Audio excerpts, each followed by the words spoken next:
सामान्यतया जब दुर्दिन आता है, कठिनाइयां आती हैं जीवन में, कोई विघ्न आता है,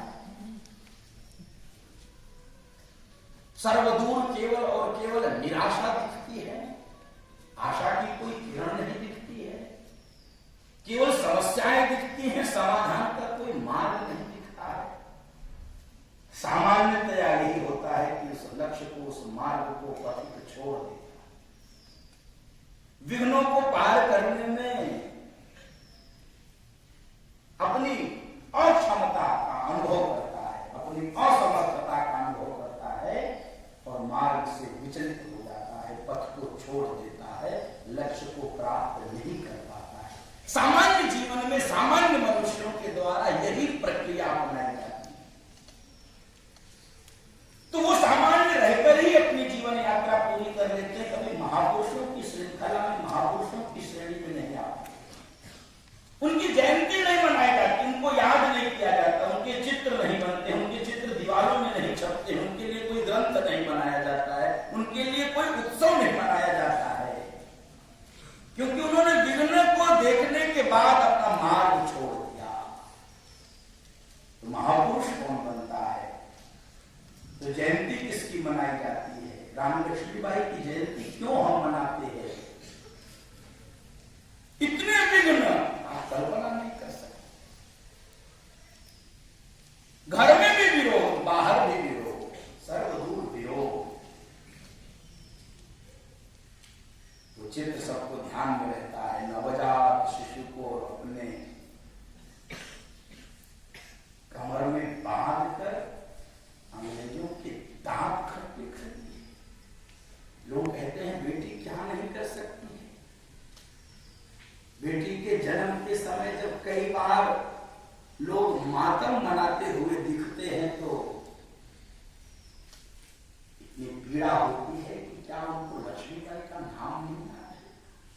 और लक्ष्मीबाई ही नहीं, एक यह असंख्य नामों की श्रृंखला है बहन बेटियों की मातृशक्ति, जिन्होंने इस देश की अस्मिता को बचाने के लिए, धर्म की रक्षा करने के लिए, संस्कृति समाज की रक्षा करने के लिए प्राणोत्सर्ग कर दिया।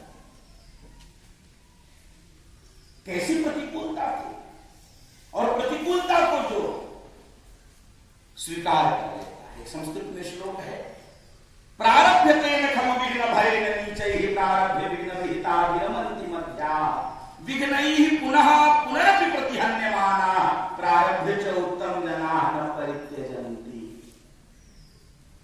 अर्थ थोड़ा थोड़ा स्पष्ट हुआ होगा, क्योंकि आप संस्कृत थोड़ा थोड़ा पढ़ते हैं, पूरा अर्थ नहीं स्पष्ट हुआ होगा। ये महापुरुष बनने की प्रक्रिया है। इसमें सामान्य पुरुष का भी लक्षण है, मध्यम पुरुष का भी लक्षण है और उत्तम पुरुष का भी लक्षण है। प्रारभ्यते न खलु विघ्न भयेन नीचैः। जो सबसे निम्न श्रेणी का व्यक्ति है वो विघ्न की कल्पना करके ही मार्ग को छोड़ देता है। विघ्न की कल्पना करके भी विघ्न आया नहीं, उसको लगेगा कि ऐसा विघ्न आएगा, ऐसी बाधा आ सकती है, ऐसी कठिनाई आ सकती है, ऐसी दुश्वारी आ सकती है, तो वो कार्य में जाता ही नहीं है, वो रह जाता है। वो कौन है? निम्न श्रेणी का। नीच शब्द प्रयोग किया है सुभाषित का। दूसरी श्रेणी है प्रारब्ध विघ्न विहिता विरमन्ति मध्या। दूसरी श्रेणी क्या है? कार्य प्रारंभ किया, मार्ग पे चला, लक्ष्य को प्राप्त करने के लिए आगे बढ़ा, लेकिन विघ्न आया तो वही छोड़ दिया। विरमन्ति मध्या, रुक गया, बैठो, पीछे नहीं जाएगा। क्यों? विघ्न है। ये दोनों लोग महापुरुष नहीं बनते, ये दोनों भीड़ के हिस्से हैं। तो महापुरुष कौन बनता है? विघ्नैः पुनः पुनरपि प्रतिहन्यमाना प्रारभ्य च उत्तम जनाः न परित्यजन्ति। विघ्न आएगा, बार बार आएगा, बार बार आएगा, और बार बार लड़ते जाते हैं, बार बार विघ्न को परास्त करते जाते हैं। विघ्न में और आपके परिश्रम में, आपके प्रयत्न में संघर्ष चलता है, और महापुरुष उस संघर्ष में विघ्न को परास्त करके